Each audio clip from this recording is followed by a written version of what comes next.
Hi అండి, అందరికీ నమస్కారం. వీడియో చూసేవాళ్ళు ప్లీజ్ ఒక లైక్ ఇచ్చి సపోర్ట్ చేయండి ఫ్రెండ్స్. ఇంతకీ ఈ వీడియో ఎందుకు చేస్తున్నానని అనుకుంటున్నారా? ఆడవాళ్ళకు కష్టమైన పని ఏదైనా ఉంది అంటే ఈ బట్టలు ఉతకడమే అనమాట. అది ఎందుకంటే నార్మల్ పీపుల్ అయితే ఓకే, మరి సి సెక్షన్ వాళ్ళు అదేనండి, సిజరిన్ అయిన వాళ్ళు ఒకటి రెండు, సిజరిన్ అయిన వాళ్ళకు ఒకటి కంటే రెండు సిజరిన్ అయిన వాళ్ళకు నిజంగా చాలా నరకం అనమాట. ఈ బట్టలు ఉతకాలి అంటే ఇలా కూర్చొని ఉతకాలి అంటే బ్యాక్ సైడ్ బోన్కి ఇంజెక్షన్ వేస్తారు కదా, ఆ ఇంజెక్షనే అండి జీవితాంతం నరకం అనుభవించేలా చేస్తుందన్నమాట. నేనైతే స్టార్టింగ్ సిజరిన్ కాకముందు ఏదో అలా పని చేసుకునేదాన్ని, కానీ ఇప్పుడైతే ఇంకా సిజరిన్ అయిన రెండు సిజరిన్ అయిన తర్వాత అయితే ఇలా కూర్చొని బట్టలు ఉతకాలంటే నరకమే కనిపిస్తుంది. నాకే కాదు, ప్రతి ఒక్కరికి సిజరిన్ అయిన వాళ్ళకు బ్యాక్ బోన్ చాలా ఎఫెక్టివ్ ఇస్తుందన్నమాట. ఇంకా చేసేది ఏం లేదనేసి మేమైతే ఇంకా ఈమెకే ఒప్పించేసినాము. డైలీ కాకపోయినా 2 రోజులకు ఒకసారి 3 రోజులకు ఒకసారి ఈమె అనమాట మాకు బట్టలు ఉతికిచ్చేది.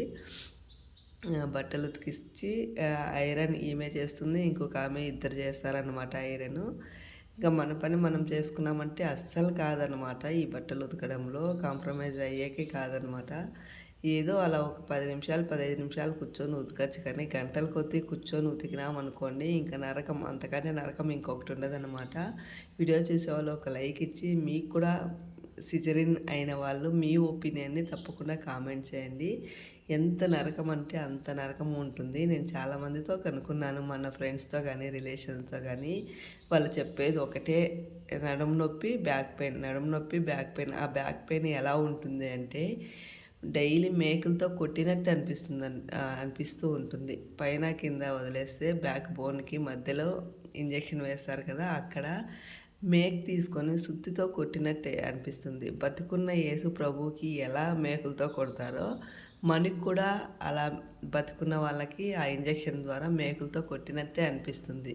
ఇది నా ఒపీనియనే కాదు, నేను కనుక్కున్న చాలామందితో. మీకు కూడా ఇలా అంటే మనకి అలా బ్యాక్ పెయిన్ వస్తూ ఉంటుంది కదా, మీకు కూడా ఇలానే అనిపిస్తుందా అనేసి మనం కనుక్కుంటూ ఉంటాం కదా. మనకి ఏదైనా నొప్పి వచ్చినప్పుడు మనకు భయం వేస్తుంది కదా, అలాంటప్పుడు సిజరిన్ అయినా మీకు కూడా ఇలానే అనిపిస్తుంది అంటే మాకు నరకం అని వాళ్ళు ఇంకా చాలా చాలా చెప్పుకొని వస్తారు.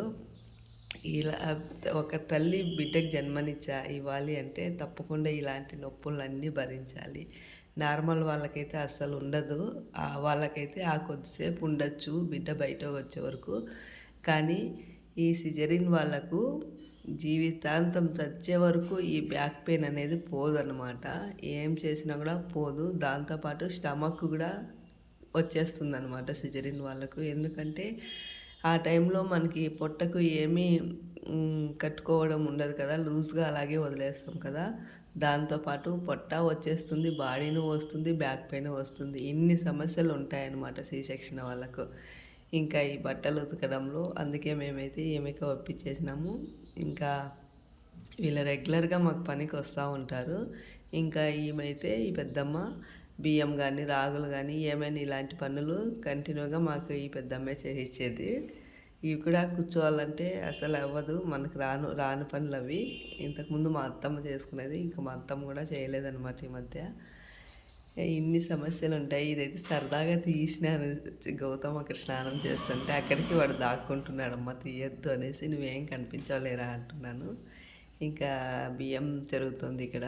ఇవన్నీ మనకి రాని పనులేండి, నేర్చుకున్నామన్నా కూడా మనకి ఓపిక లేదనమాట. వీడియో చూసే వాళ్ళు ఒక లైక్ ఇచ్చి సపోర్ట్ చేయండి ఫ్రెండ్స్. మీకు కూడా సి సెక్షన్ అయినా తప్పకుండా మీ కామెంట్ని నాకు తెలియజేయాలని నేను కోరుకుంటున్నాను. ఎందుకంటే మన బాధలను పంచుకోవాలన్నమాట. అందుకే నేనైతే ఈ వీడియో చేస్తున్నాను. చాలా సమస్యలు అంటే ఇంకా మిషన్ కుట్టే వాళ్ళకైతే ఇంకా మిషన్ కూడా కుట్టలేమన్నమాట. అన్నీ వస్తూ ఉంటాయి. కష్టపడి బట్టలన్నీ ఉతికిచ్చి ఆరేస్తే వర్షం వచ్చేసిందనమాట. ఎక్కడ కానీ టైంలో వర్షం వచ్చిందా అని నేను చూస్తున్నాను. నేను బట్టలు తీసేలోపే ఫుల్గా కొంచెం తడిసిపోయినాయి. ఇంక నీళ్ళు అనేసి అయితే తీయలేదనమాట. ఈ ఆడవాళ్ళ కష్టాలు ఇలా ఉంటాయి. కష్టపడి బట్టలు ఉతికిస్తే ఇంక మళ్ళీ వాటిని తీయాలంటే చాలా కష్టం. వీడియో నచ్చిందా లేదా తప్పకుండా